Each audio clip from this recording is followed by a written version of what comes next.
우리가 입어야 하는 하나님의 전신갑주들을 하나하나 이렇게 살피고 있어요. 허리에서부터 시작을 했죠. 진리의 허리띠, 의의 호심경, 그리고 평안의 복음의 신발 신.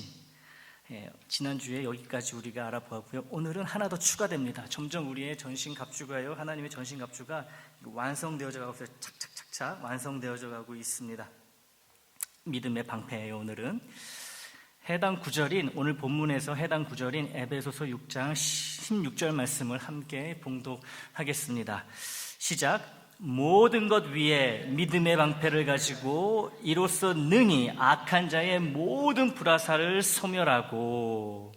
모든 것 위에라는 얘기는요, 항상 어떤 상황에서든지 모든 순간이란 말이에요. 모든 순간 뭐가 필요하다라는 거죠? 방패가 필요한데, 왼손잡이심도 이렇게 드시겠죠? 아무튼 이 믿음의 방패를 가지고 쥐고 있어야 된다는 얘기예요. 왜냐하면 마귀가 불화살을 막 쏘아대는 거예요. 사방에서 쏘아댑니다. 그러면은 민첩하게 반응을 하는 거죠. 이쪽으로 오면 이쪽으로 맞고, 이쪽으로 맞고, 이렇게 맞고. 그걸 막을 수 있는 것은 방패밖에 없는데, 그게 믿음의 방패라는 거예요. 항상. 왜요? 이 사탄이 항상 공격하기 때문에, 언제 공격할지 모르기 때문에, 모든 것 위에 어느 순간에도, 모든 순간에 이 믿음의 방패를 가지고 있어야 된다라는 말씀이지요. 자, 방패를 손으로 쥐고 있는 그때 당시, 이 에베소서가 기록될 당시에 이 로마 병사들의 모습을 화면으로 한번 보겠습니다. 우리 주부에도 있는데요, 저런 모습으로 로마 병사들이 전투에 임했던 거예요. 다 손에 이렇게 방패를 쥐고 있죠. 방패 크기를 보십시오. 큽니다. 저게 그냥 플라스틱으로, 종이로 만든 게 아니잖아요. 날라오는 화살을 막아야 되기 때문에, 그리고 그 당시에는 실제로 화살에다가 불을 붙여가지고 쏘는 거예요. 불화살이 날라오는 거예요. 저 방패로 다 막는 것입니다. 이 로마 병사들은 이 화살이 빗발치는 이 전투에서 저렇게 그림에 나오는 사각형 모양의 이 큰 방패로 자신들의 몸을 보호했습니다. 이 로마 병사가 사용한 이 방패는요, 이 튼튼한 나무, 아주 단단한 나무를 겹겹이 쌓고 또 가죽으로 덮은 다음에 물에 흠뻑 적십니다. 흠뻑 담가놔요. 그 다음에 빼내서 말리죠. 그러면은 이 방패에 탄력이 생기는 거죠. 탄력이. 그래서 화살이 날라와도 비껴나거나 꽂히더라도, 불화살이 꽂히더라도요, 꺼지는 거예요. 그 가죽 때문에 불화살이 꺼집니다. 소멸이 되는 거예요. 사도 바울은 당시 로마 병사들의 이 이미지를 사용하여서 우리 마음 안에 의심과 두려움, 유혹을 불러일으키는 이 사탄의 이 불화살과 같은 공격으로부터 우리를 보호해 주는 것이, 믿는 자를 보호해 주는 것이 바로 믿음이라고 말하고 있는 거예요. 믿음. 이 전쟁 중에 있는 로마 병사들은 적이 쏘는 화살, 마치 하늘에 불이 난 것처럼 위로부터 쏟아져 내리는, 이 불빛처럼 쏟아져 내리는 이 화살이 언제 자신들을 덮칠지 몰랐기 때문에 전쟁 내내 이 방패를 꼭 붙들고 있어야만 했어요. 손에서 꼭 쥐고만 있어야 했습니다. 어디서 날아올지 모르기 때문에 항상 이 무거운 방패를 들고 다녔던 거예요. 손에서 놓치지 않았다는 거죠. 막기 위해서. 이처럼 우리도, 믿는 우리도 이 믿음의 방패를 항상 꼭 쥐고 있어야 하는 거죠. 저 로마 병사들처럼 꼭 쥐고 있어야 돼. 왜요? 우리의 삶은 이 사탄과의 이 끝없는, 쉼없는 영적 전쟁터이고, 언제 이 사탄의 불화살이, 맹렬히 우리를 향해 내리꽂을지 모르기 때문이라는 거예요. 그래서 이 믿음을 늘 붙들고 있어야 되는 거예요. 없으면 죽는 거예요. 없으면 죽는 거예요.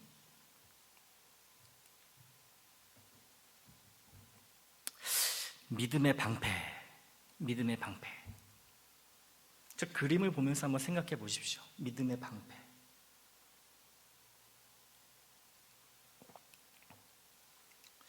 뭔가 멋있고 든든한 느낌이 듭니다. 보세요. 멋있잖아요. 든든하잖아요.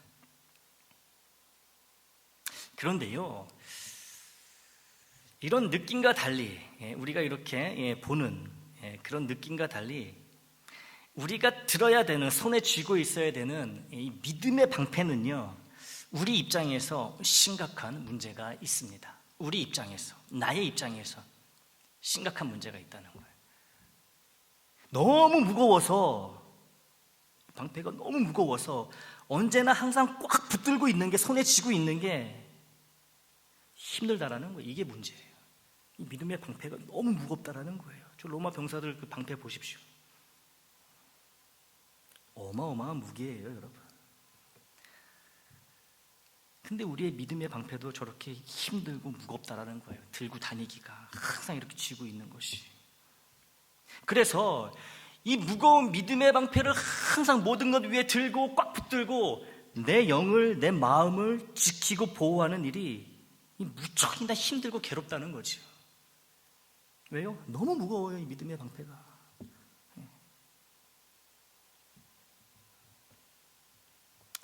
믿음의 방패가 뭐 그리 무겁고 버거운 거라고 하는지 이해가 안 되는 분이 있을지도 모르겠어요. 그렇지요. 예수님의 십자가 보혈로 내가 죄사함을 받았고 주님의 부활로 내가 의롭다함을 받아서 하나님의 자녀가 되었다는 것을 믿는 것, 이게 믿음인데 이 믿음이 뭐가 무겁고 힘드냐는 것이지요.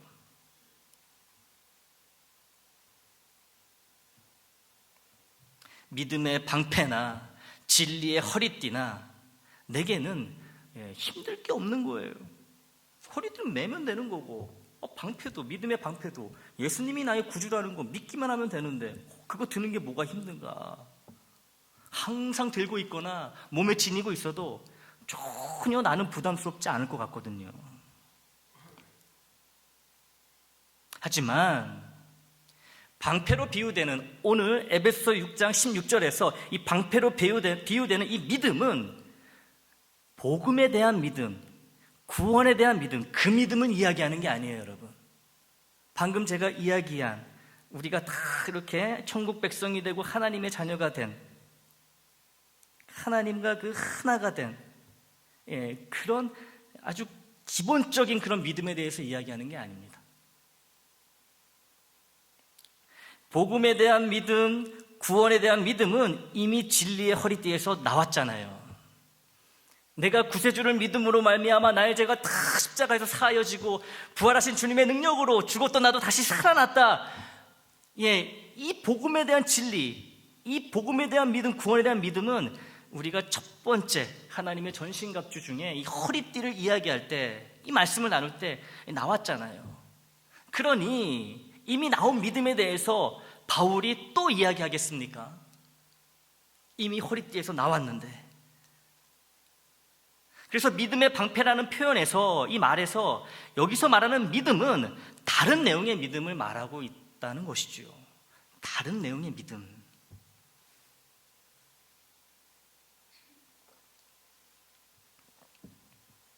완전히 다르진 않지만 연결이 돼 있지만 진리의 허리띠와 관련된 믿음과 믿음의 방패와 관련된 믿음은 구별이 가능하고 구별해야 된다는 거예요. 그러니까 허리띠하고 방패로 지금 구별해서 바울이 우리에게 생생한 이미지로 전달하고 있는 것 아니겠습니까?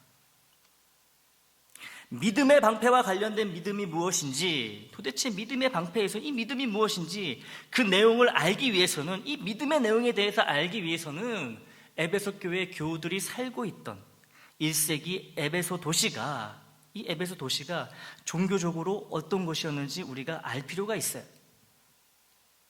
당시 에베소는요, 셀 수 없이 많은 우상들을 섬기는 그런 도시였어요. 이교도들의 도시고 이교도들의 나라기 때문에 당연하죠. 이교도들은 탁 쓰는 대로 신이라는 신은 다 믿는 게 이교도들 아니겠습니까? 그 많은 우상들 중에서도 으뜸 가는 최고의 우상, 신이 있었는데요, 이름하여 아데미라고 하는 여신이었어요. 아데미. 화면을 통해 이 아데미의 모습을 한번 보겠습니다. 글이나 내려져 오는 그런 기록들을 통해서 이렇게 상상을 해서 이렇게 그린 그림이에요. 아데미 여신. 손에 활을 들고 있죠. 사냥과 관련이 있고요. 그리고 자연하고 관련이 있어요. 그리고 추수, 곡식, 풍년, 이런 것과 관련이 있는, 저 머리 굉장히 풍성하죠. 저게 이제 그 추수, 풍성한 풍년을 의미하는, 그런 상징하는 그런 모습이라고 할 수 있어요. 그리고 또 다산의 상징이기도 했습니다. 그러니까 사람의 생명이, 사람이 태어나는 것이 마치 우리나라 그 우상 중에 이 삼신 할매가 있잖아요. 그런 존재가 저희 아데미 여신이었어요. 이 아데미가 에베소에서는요 최고였다라는 거죠. 이 아데미를 중심으로, 아데미 신전을 중심으로, 마치 예루살렘이 그 예루살렘 성전을 중심으로 온 이스라엘이 움직였듯이 이 에베소는요 이 아데미를 중심으로, 이 아데미 신전을 중심으로 문화와 정치와 경제 다 그 중심이 되었던 곳입니다. 이 아데미 신전이 단순한 신이 아니라 에베소 도시의 심장이었어요. 이 우상이.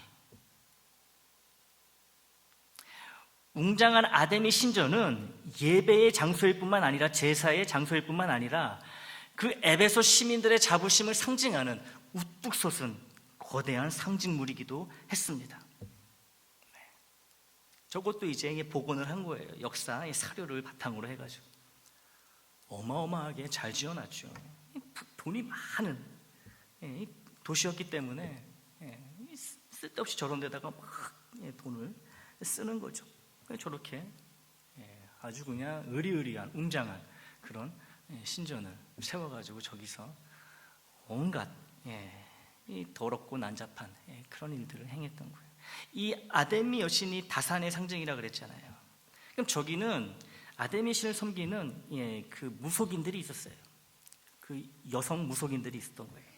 이 여성 무속인들이 하는 일은 이 신전에서 남성들과 성행위를 하는 것입니다. 왜요?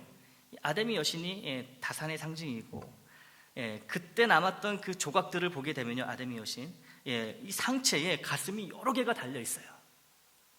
그러니 그렇게 음란한 짓을 아데미 여신이 좋아한다고 해서 본인들이 섬기는 우상이 음란하니까 음란한 짓을 하는 거예요. 저런 곳에서. 근데 그렇게 해야지 옳은 거예요. 그 에베소에서는. 그렇게 안 하면 이상한 거예요. 그렇게 하면 할수록, 음탕하면 음탕할수록, 방탕하면 방탕할수록 박수 받는 거예요. 그렇게 안 하면 오히려 손가락질 받는 거예요. 저기 아데미에게 제사 지낸다는데 안 가잖아요? 난리 나는 거예요. 난리 나는 겁니다.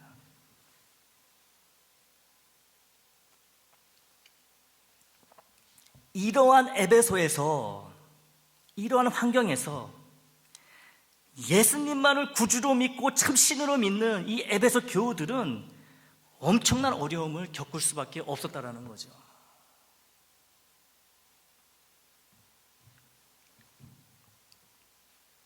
주님만 예배하고 주님만 섬길 수밖에 없던 그들은 에베소 도시에 널리 퍼져 있던 우상 숭배 관습과 또 이 우상 숭배를 하는 많은 에베소 시민들과 피할 수 없는 갈등과 마찰을 빚었다라는 거예요. 수적으로 절대적 열세에 있었던 에베소 교회 교우들은 아데미 여신을 비롯한 많은 우상을 섬기고 있던 에베소 사람들로부터 큰 박해와 핍박을 받았습니다. 예수님을 믿기 때문에, 예수님만을 믿기 때문에. 아데미와 관련된 거는 참여도 안 하고 보지도 않고 보이지도 않으니까 사람들의 핍박이 거센 거예요. 네가 여기 와가지고 제사 지내지 않고 섬기지 않으면 너 때문에 이 찬란한 이 우리 도시가 망하면 되겠느냐? 네가 책임질 거냐? 말만 그렇게 했겠습니까? 실제적인 위협과 핍박이 들어오는 거예요. 종교 간의 충돌이죠.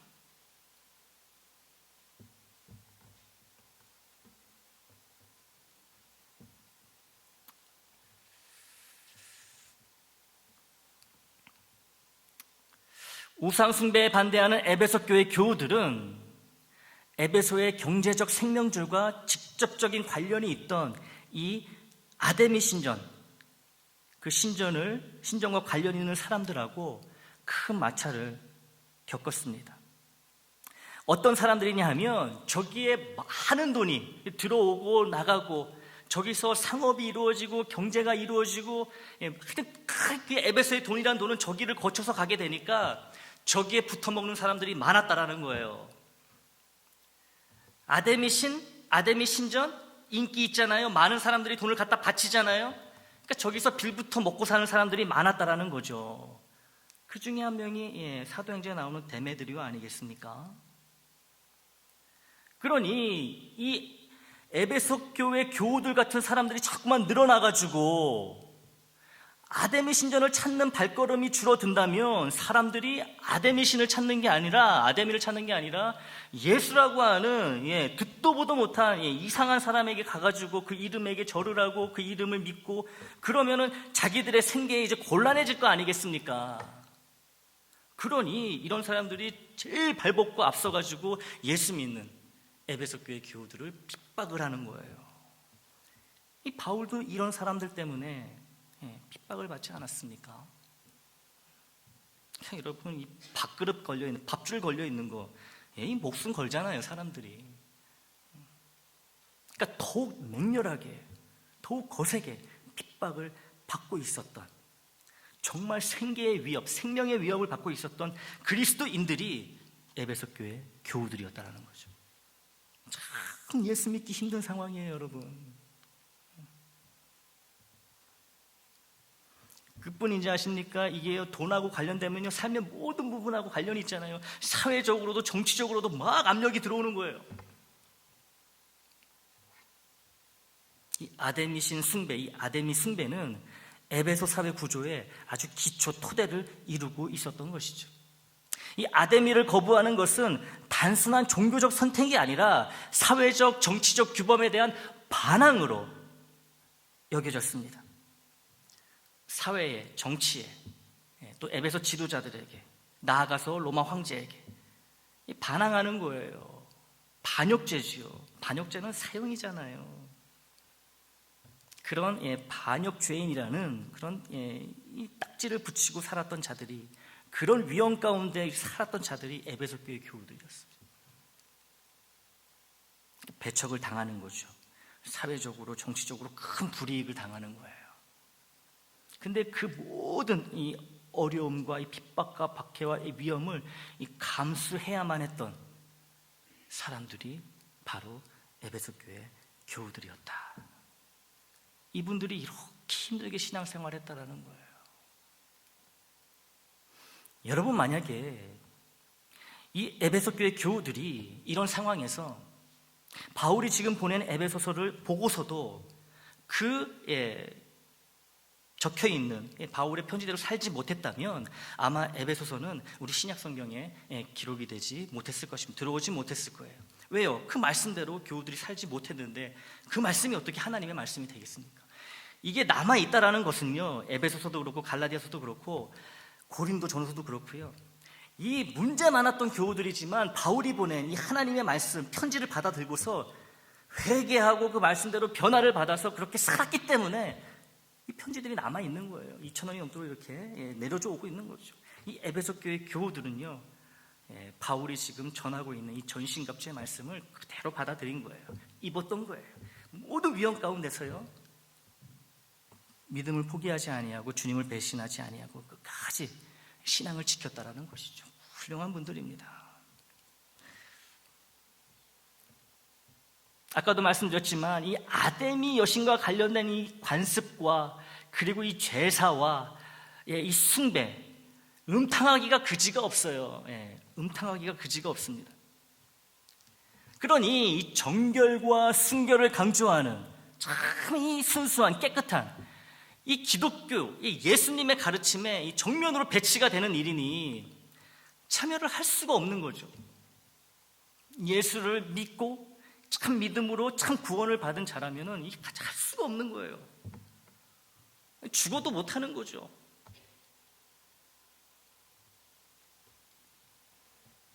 음란을 조장하고 강요하는 에베소 도시에서 예수의 가르침대로 정결과 순결을 지키며 사는 일은 아담이 신을 부정하고 에베소의 근간을 흔드는 심각한 범죄로 간주되었다는 것을 우리가 꼭 기억을 해야 됩니다. 에베소에서 예수를 믿는 그리스도인들이 어떤 취급을 받았는지 잘 보여주는 사례가 사도행전 19장에 자세히 나와 있어요. 아까 그 데메드리오, 은색장이. 이 데메드리오가 저 아데미 신전에서요, 그 아데미 신을 이렇게 조각을 만듭니다. 조각상을 만들어요. 오는 사람들이요, 이렇게 예쁘게 만든 그 여신의 모습을 보고 살 거 아닙니까? 집에도 갖다 놓고 일터에도 갖다 놓고 거기서 돈을 엄청나게 버는 거예요. 근데 바울이 나타나가지고 예수를 전파하고 막 능력이 나타나고 역사가 일어나니까 사람들이 막 거기에 관심이 쏠려요. 이때쯤이면 늘 와가지고 이렇게 하나씩 사갔던 사람들이 안 오기 시작하는 거예요. 데메드리오가 그냥 화가 납니다. 사람들을 불러 모아놓고요, 이런저런 이야기를 하는데 결국은 뭐예요? 우리 밥줄이 끊기게 생겼으니 사도 바울, 저 바울이란 작자를 절단내자, 이거 아니겠습니까?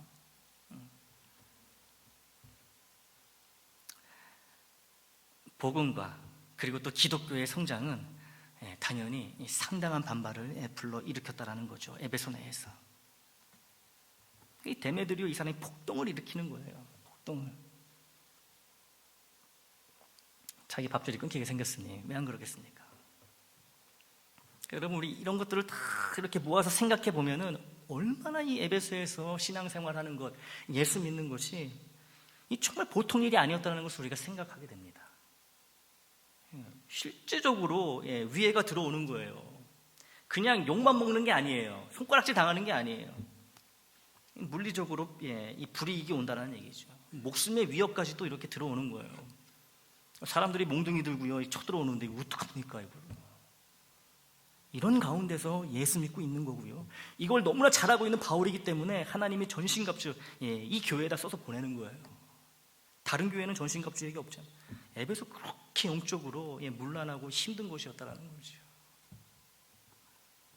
결론적으로 에베소 교회 교우들은 매일같이 정말 사탄과 영적 전쟁을 벌일 수밖에 없었습니다. 우상인 아데미 숭배에 참여하지 않고 다른 사람들처럼 음란하고 방탕한 생활을 거부하는 것은 곧 에베소 도시의 존재를 흔드는 위협이 됐고, 우상을 숭배하는 에베소 사람들로부터 삶의 모든 면에 있어서, 하나부터 열까지 모든 면에 있어서 이 핍박과 박해를 피할 수 없었다는 거예요. 사람들이, 이 에베소 사람들이 회유하지 않았겠습니까? 야, 예수 믿어도 괜찮아. 믿어. 그리고 아데미 여신도 믿어. 니네 예수 믿는 거 아무 말 안 할 테니까 하고 싶은 거 다 해도 돼. 근데 우리 아데미 여신도 좀 믿어다오. 이런 회유가 있었겠지요. 협박과 함께.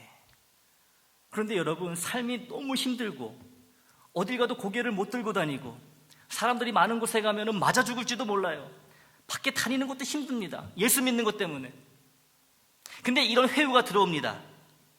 예수를 믿어도 된대. 우리 교회로 모여도 된대. 하나님 말씀, 복음, 우리 얼마든지 나눠도 된대. 단 그 아데미 신전에 가가지고 우리도 아데미를 숭배해야 된대.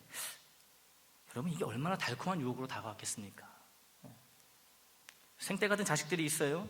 갑자기 하던 일을 못하게 됐습니다. 내가 예수 믿어가지고. 에베소 사람들이 막아가지고 계속 밥 달라고 배고프다고 울어요. 생떼 같은 자식들이.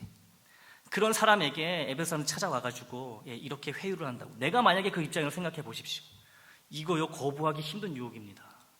아니, 예수를 못 믿게 하는 것도 아니고 믿어도 괜찮다고 하는데 그냥 뭐 가끔 가가지고 그냥 뭐 고개 숙이고 그냥 겉으로만 그렇게 하면 되지 않을까. 주님은 나의 마음을 아시니까. 마음이 중요하다 그랬으니까. 자기를 합리화시키고 이러고 싶은 이 유혹이 얼마나 많았겠어요. 굉장히 달콤하고 거부하기 힘든 그런 유혹 가운데 또 살았던 거지요, 에베소 교회 교우들이. 일단 먹고 살아야지 예수를 믿을 수 있지, 죽으면 어떻게 예수를 믿을 수 있고 복음을 전할 수 있겠는가라며 자꾸 타협하게 만드는 이 사탄의 이 영적 유혹이, 공격이 상당히 강력했을 것입니다. 그리고 또 우리가 믿는 예수가 정말 살아있다면, 전능한 만왕의 왕이라면 우리에게 어떻게 이런 핍박이 있을 수 있겠는가 라는 의심의 유혹도 강력했을 것입니다. 사람이 어려워지면요, 이런 마음이 들 수밖에 없어요. 섭섭한 마음, 하나님한테. 내가 하나님한테 뭘 그렇게 잘못했는데 나한테 왜 이러시냐고, 이런 생각이 드는 거죠. 들어요. 당장 내일이면 굶어 죽을 수도 있고, 길 가다가 맞아 죽을 수도 있고, 쫓겨날 수도 있고, 무슨 일이 일어날지 모릅니다. 이런 마음이 왜 안 들겠어요? 의심하게 되는 거예요. 하나님의 살아계신, 하나님이 나를 정말 사랑하시는지, 정말 선하신 분인지 자꾸 의심하게 만드는 거예요. 누가요? 이 사탄이요. 그게 불화살이에요.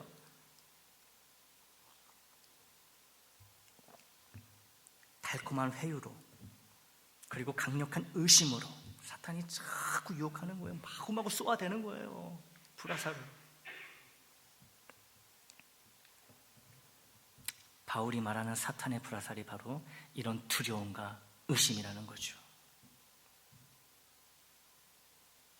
예수 믿는 것이 이처럼 먹고 사는 문제, 즉 육신의 생존과 직결되어 있을 때 누구나 다 에베소 교회 교우들처럼 주님의 선하심과 하나님의 전능하심을 의심하며 두려워하기 마련입니다.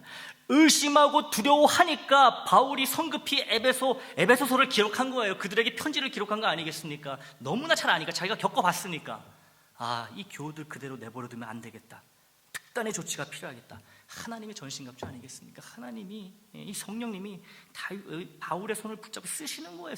그게 에베소서인 거예요. 이미 에베소 교회 교우들은 흔들리고 있는 것이죠. 왜 안 그러겠습니까? 왜 안 그러겠어요? 바울은요, 주님을 버리고 주님을 배신하고 구원에서 떨어져 나가는 일이 생각보다 아주 쉽게 이 에베소에서 발생할 수 있다는 것을 너무나 잘 알고 있었던 것이죠. 본인이 겪어봤으니까 너무나 잘 아는 거예요. 예수를 믿기 때문에 생계의 길이 막히고 목에 칼이 들어오는 상황에서도 잠시뿐인 육의 생명이 아니라 영원한 영의 생명을 위해 모든 의심과 두려움, 박해와 고난에 지지 말고 끝까지 주님 곁에 머물러야 하는데, 모든 믿는 자가 이래야 되는데, 그 방법이 바로 믿음의 방패라는 거죠. 믿음의 방패.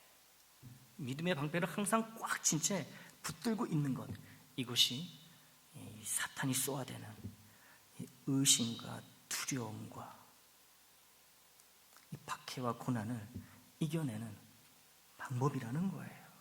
이 불화살을 막을 것은요, 방패밖에 없어요, 여러분. 투구로 막겠습니까? 의의 호신경이 아무리 좋아도요, 특히 딱 막아나겠어요. 이 전신갑주지만 여러분, 틈틈이 이렇게 관절 같은 데 이렇게 구부러지는데 이 틈이 있지 않겠습니까? 그러면 와서 박히는 거예요. 아무리 다른 갑옷이 튼튼하더라도 살을 뚫고 들어오는 거예요. 방패가 있어야 돼. 방패가 있어야 되는 거예요. 그것도 항상 손에 꽉 붙들고 있어야 되는 거죠. 그럼 이 믿음의 방패에서 말하는 믿음의 의미는 무엇이냐? 예수를 믿는 자와 항상 함께 하시고 또 그들을 항상 지키신다는 하나님의 그 약속의 말씀을 의심하지 않고 신뢰하는 것이 바로 믿는 자가 항상 지니고 있어야 할 방패, 믿음이라는 거예요. 뭐라고요? 이 믿음의 내용이 예수님이, 하나님이 항상 나와 함께 계시고 나를 지키시고 나를 선한 길로 인도하시고 항상 하나님의 자녀를 돌보신다는 그 약속의 말씀을 의심하지 않고 신뢰하는 것, 이것이 바로 믿음이고, 이 믿음으로 살아가는 게 믿음의 방패를 들고 살아가는 거라는 거예요. 이 믿음입니다. 믿음의 방패에서 믿음은 이거예요. 어떤 일이 일어나도, 어떤 상황에서도 하나님이 나를 사랑하고 계신다, 하나님은 언제나 선하시다, 이런 일이 있음에도 불구하고 하나님은 여전히 나를 사랑하신다, 이걸 의심하지 않고 확신하는 것, 이것이 믿음이고, 바울은 이것을 방패로 비유하고 있는 거예요. 방패, 믿음의 방패. 그런데 여러분, 이 믿음의 방패가요, 가볍다고 했나요? 엄청 크고 엄청 무겁다고 했습니다. 그렇죠? 그래서 너무 무거우니까 이 믿음의 방패가 잠깐만 괜찮다 싶으면 손에서 바로 던져버리고 싶은 것이 이 믿음의 방패라는 거예요. 왜요? 엄청 무거워요. 크기도 또 엄청 커요. 어디만 뭐 움직이려 그러면요, 이 방패 끌고 가려면요, 너무너무 거추장스럽고 너무 힘이 들어요. 방패만 봐도 힘이 빠지는 거예요. 이게 문제라고 아까 말씀드렸죠.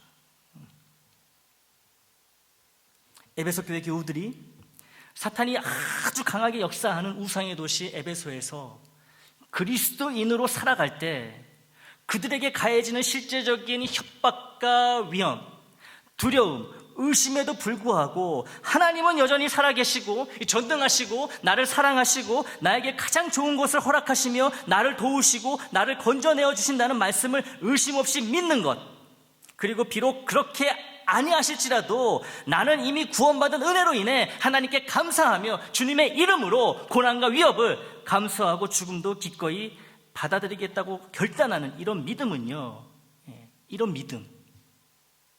믿음은 아주 무겁고 아주 버겁고 아주 힘들게 하는 무거운 방패라는 거예요, 여러분.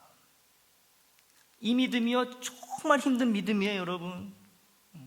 난 예수 믿어서 구원받았어, 이거는요, 우리에게 어렵지 않잖아요, 솔직히.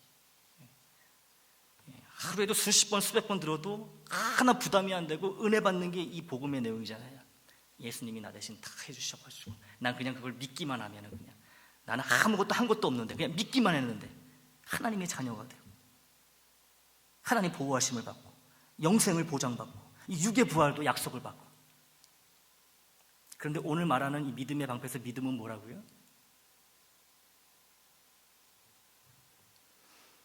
어려움과 고난과 고통과 참 괴로운 상황 속에서도 심지어 하나님이 나한테 왜 이러실까 섭섭한 마음이 드는 그런 상황에서도 이런 마음을 누르고요, 아니야, 그래도 하나님은 여전히 나를 사랑하셔. 나는 여전히 하나님의 자녀야. 하나님은 나에게 선하신 것만 주시는 분이야. 이거를 의심하지 않고 이렇게 붙들고 있는 이 믿음이요, 여러분, 정말 크고 무거운 방패처럼 우리에게 힘들다라는 거예요. 정말 힘들다라는 거예요. 믿음이 좋다라는 것은 여러분 이 믿음을 얘기하는 거예요. 아니, 교회 다니는 사람 치고 예수의 십자가 그 복음, 그런 믿음 없는 사람이 어디 있습니까? 다 똑같은 믿음으로 다 똑같이 구원받았는데 이 믿음에 좋고 나쁨이 뭐가 있어요? 근데 정말 좋은 믿음, 우리가 저 사람 정말 믿음 좋다 할 때는 바로 이런 믿음이라는 거죠. 이 믿음의 방패 너무 힘듭니다, 여러분. 정말 힘들어요. 그래도 살기 위해서는 들어야 된다는 거죠. 살기 위해서는 들어야 되는 거예요, 힘들어도. 사랑하는 교우 여러분, 우리는요, 이 하나님의 은혜로 이 세계에서 대표적인 기독교 국가 미국에 살고 있습니다. 어쨌거나 아직까지는 새 대통령이 선출되면은 취임식에서 이렇게 성경의 손을 딱 얹고 목사님이 기도로 이렇게 하잖아요. 엄청난 축복인 겁니다, 여러분. 그런 나라에 하나님이 특별히 선택하시고 축복하신 나라에 우리가 살고 있잖아요. 교회 다닌다고 해서 나라와 정부에서 우리를 핍박하거나 박해하지 않습니다. 그리스도인이라는 이유로 차별이나 불이익을 받지도 않아요. 그랬다면 큰일 나죠. 어디서나 예수 믿는다고 그리스도인이라고 분명하게 떳떳하게 말할 수 있어요. 누가 잡아가지 않습니다. 동네에서 예수쟁이 재수없다 나가라고 쫓아내지도 않아요. 하고 싶은 일을 못하는 것도 아닙니다. 신변에 아무런 문제가 없어요. 예수 믿기 때문에 죽을 수도 있다는 생각은 꿈에도 하지 않고 살아갑니다. 하나님의 크신 은혜임이 분명한 거예요, 여러분. 큰 은혜입니다. 이런 면에 있어서 우리의 환경과 에베소 교회 교우들의 환경은 분명히 차이가 있죠. 하지만 이 사탄의 영적 공격은 그때나 지금이나 변함이 없다는 거예요, 여러분. 삶의 모습과 살아가는 그 환경은 다를지 몰라도 그때 사탄은 지금 사탄하고 똑같다라는 거죠. 사탄도 지금 2000년이나 시간이 지났으니까 조금 약해졌겠지.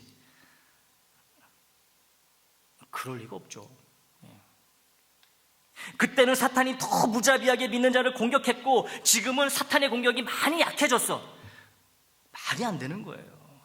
이 사탄은요, 언제나 최선을 다하는 아주 성실한 악이라는 거예요, 여러분. 악인데요, 아주 성실하다라는 거죠, 여러분. 포기를 몰라요. 지칠 줄을 모릅니다. 굉장히 성실해요, 악을 행함에 있어서. 그러니 위협적인 존재가 되는 거예요, 우리에게. 여러분, 악한 사람이 성실하기까지 하면요, 정말 막기 힘듭니다. 이 성실이요, 이 선하고 연결이 돼야 되는데 악하고 붙어버리면요, 당연할 수가 없습니다. 근데 이 사탄은요, 아주 성실한 악이라는 거예요. 성실하고 순전한 악이라는 거죠. 시대가 변하고 사람들이 변해도 사탄은 우리로 하여금 죄를 짓게 만들어 하나님과의 관계에 치명상을 입히려 하는, 하나님과의 관계를 끊어버리려고 하는 그 초심에는 전혀 변함이 없다라는 거예요. 사탄은요, 초지일관 항상 한 가지 목적밖에 없습니다. 우리를 괴롭혀서 우리를 죄짓게 만들어가지고 하나님의 마음을 아프게 하는 거예요. 얘는 이게 존재의 이유입니다. 저기 에덴 동산에서부터요, 얘는 그런 애였어요. 시대가 변하고 뭐 변하고 다 변해도 얘는 안 변해요. 얘는 절대 변하지 않습니다. 그때 에베소 교회 교우들은 자신들이 영적 전쟁터 한가운데 있다는 것을 뼈저리게 느낄 수 있었을 것입니다. 왜냐하면 피부로 느껴지니까, 이 사탄의 이 영적 공격이 피부로 느껴지니까, 이 삶으로 너무 명확하게 체험이 되니까 방심하지 않는 거죠.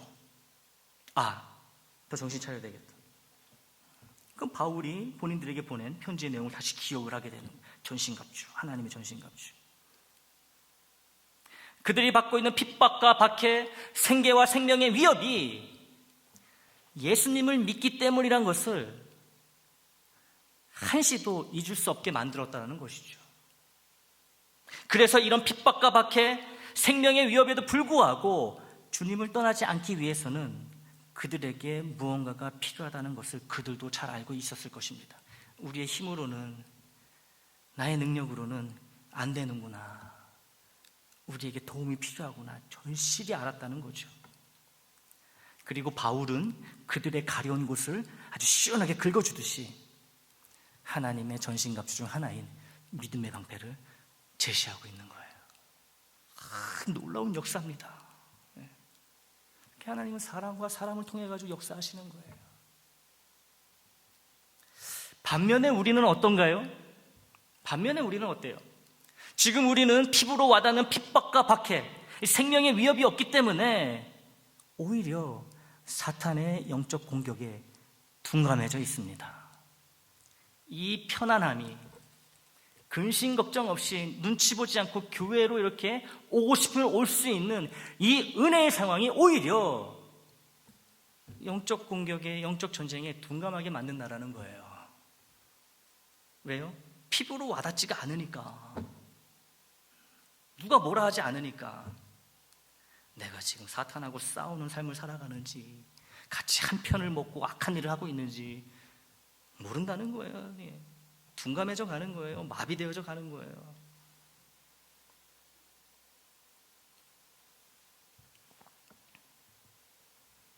사탄의 불화살이 사정없이 날아와 내 영을, 내 마음에 비수처럼 팍팍 꽂히는데도 아픈지도 모르는 거예요. 막 꽂혀가지고 피가 철철 흐르는데도 평안한 얼굴로 다니는 거예요, 그냥. 왜? 둔감하니까, 안 아프니까. 내 마음이, 내 영이 지금 죽어가고 있다는 것을 모른다는 거예요. 아무 일 없는 듯, 아무 문제 없는 듯 살아갑니다. 그냥 육신이 건강하고, 밥 먹고 사는 거에 근심 없으면은 그냥 평안한 거예요. 사탄이 계속 죽으라고 그냥 불화살 쏘아대는데도 계속 맞으면서도요, 허허, 행복한 거예요. 왜? 배부르고 건강하니까. 이게 문제인 거예요, 이게.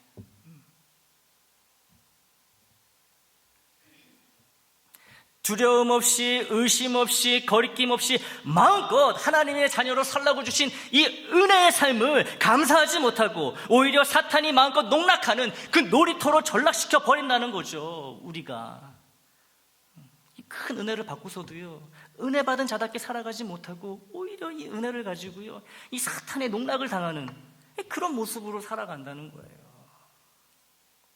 영적 전쟁, 하나님의 전신갑주 설교를 들어도 감흥이 없는 거예요. 아무런 감흥이 없습니다. 저거 예전에도 많이 들어본 설교인데 끝. 사탄하고 싸우고 싶은 의지가 없어요. 사탄하고 싸우고 싶지 않아.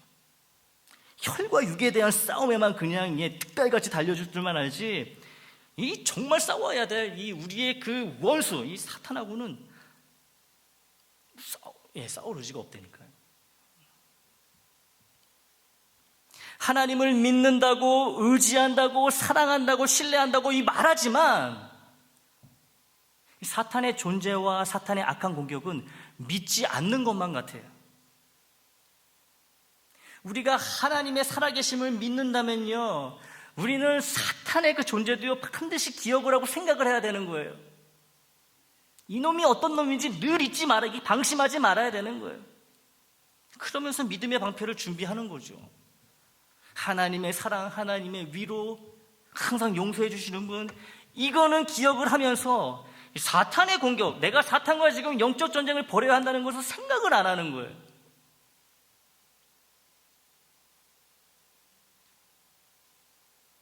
솔직히 진리의 허리띠도 왜 매야 하는지, 답답하게 뭘 허리에 꽉 동여매라고 하는지, 안 그래도 답답한데 또 그 위에다가 의의 호신경, 이 상체를 보호하는 그 갑옷을 입으라고 하는 건지, 또 오늘은 왜 무겁기 그지없는 생각만 해도 힘이 빠지는 이 방패, 이 믿음의 방패를, 그것도 항상 몸에 지녀야 한다고 손에 꽉 쥐고 있어야 한다고 하는 건지, 이 답답한 이 갑주 이야기, 갑옷 이야기는 오늘로 마무리하고 성탄주일인 다음 주에는 귀여운 아기 예수님에 대한 이야기, 평화의 이야기, 따뜻하게 마음을 녹여주는 말씀이나 들으면 좋겠는데, 보아하니까 갑옷들이 몇 개도 남았어. 다음 주일에도 갑옷 설교를 또 들어야 한다고 생각하니까 기분이 안 좋은 거예요. 야, 내가 성탄절에도 갑옷 얘기 들어야 되나? 다음 주 오지 말아버릴까? 아기 예수님은 우리의 평화, 화평이 맞습니다. 이 성탄절은 이 땅에 오신 예수님이 십자가의 그 대속 사역을 통해 하나님과 우리 사이를 다 가로막고 있던 이 거대한 죄의 장벽을 허물어뜨리시고 하나님과 우리 사이에 화평과 이 평화를 가져오신 그 은혜를 기억하며 감사하는 절기예요. 하지만 여러분, 주님이 이렇게 허락하신 하나님과 이 평화는 우리가 가만히 있는다고 절대로 지켜지지 않습니다. 왜냐? 사탄이 이 평화를 빼앗아 가려고 쉼없이 우리를 공격하기 때문이에요. 우리는 사탄으로부터 이 평화를 지켜야 되는 의무가 있는 사람들입니다. 왜요? 하나님의 자녀고 그리스도인이기 때문에. 주님이 어떻게 주신 하나님과 이 평화의 관계인데, 여러분, 이걸 뺏깁니까? 이거를 사탄에게. 우리의 힘으로는 할 수 없으니, 이 평화를 지킬 수가 없으니 하나님이 주신 전신갑주를 입어야 한다는 거예요. 입어야 되는 거예요. 이 전신갑주를 잘 입고 이 사탄과의 영적 전쟁에 만반의 태세를 갖춘 모습으로 다음 주 성탄주일 예배를 주님께 올려드린다면 여러분, 주님이 얼마나 기뻐하시겠습니까? 얼마나 기뻐하시겠어요? 저는 우리가 그렇게만 준비되면 주님이 눈물을 흘리실 것 같아요. 우리 주님 우시잖아요. 감동받으시면 우시잖아요. 우리의 그런 모습 보시면 기뻐서 우실 것만 같아요. 애장 자녀들로부터 큰 생일 선물을 받으셨다고 아주 흐뭇해 하실 것 같아요. 막 천사들한테 자랑하실 것 같아요. 얘네 봐라 이러면서. 애장 식구 여러분, 평안과 평화의 말씀은 나를 위한, 우리를 위한 선물의 말씀이에요. 여러분, 평화의 말씀을 들으면 내가 기분이 좋잖아요. 그죠? 반면에 하나님의 전신갑주를 입고 사탄과의 영적 전쟁에 철저히 대비하며 싸울 준비가 되어 있는 우리의 모습은 주님을 위한 선물이 된다는 거예요. 생각해 보세요. 주님 생신이신데 우리가 또 선물 받아야 되겠습니까? 위로받고 평안하라. 이제는 우리가 주님께 드려야 되지 않겠어요? 이게 바로 전신갑주라는 거예요. 이거보다 주님을 기쁘시게 하고, 이게 주님의 생신에 마땅히 우리가 보여야 될 모습 아니겠습니까? 주님의 생신인데도 위로받고만 싶고 사랑 얘기만 듣고 싶고, 언제까지 우리가 그렇게 신앙생활을 해야 되겠습니까? 이제는 드려야 되지 않겠어요? 여러분, 그 교회 소식 맨 위에 보면요, 교회를 위한 기도가 있어요. 읽어보신 분 계신지 모르겠지만, 두 번째가요, 하나님께 효도하는 애장이에요. 효도하는 애장. 이제는 효도할 때가 되지 않았습니까? 이렇게 신앙생활 했으면은 언제같이 어린아이와 같이 젖 달라고, 여러분, 이유식 달라고 징징거리기만 하고 기저귀 갈아달라고 그러기만 할 거예요. 장성해야 되잖아요. 성장해야 되잖아요. 전신갑주를 입는 거예요. 야, 작년에 내가 이 생일 축하 받을 때보다, 야, 오늘은 정말 이번에는 제대로 된, 정말 내가 기뻐하는 선물을 우리 애장 자녀들이 준비했구나, 이래야 되지 않겠습니까? 내년에는 더 빛나고 더 튼튼한 전신갑주를 입고 그 준비하는 거예요. 날마다 이렇게 든든한 전신갑주로 주님의 생시를 맞이하는 거죠. 주님을 기쁘시게 하고 영광을 올려드리는 거죠. 그러면서 연약한 자들, 소외된 자들도 우리가 기억하고 그러는 거 아니겠습니까? 내가 사탄과의 영적 준비를 잘하고 그 싸움에서 이겨야지, 그래야지 또 돌볼 수 있는 거 아니에요? 또 그래야지 사랑을 나눌 수 있는 거 아니에요? 나는 여기저기 찔리고 막 화살에 맞고 질질 흐르는데, 여러분, 주님의 사랑 어떻게 전하겠습니까? 일단은 우리가 건강해야 될 거 아니에요?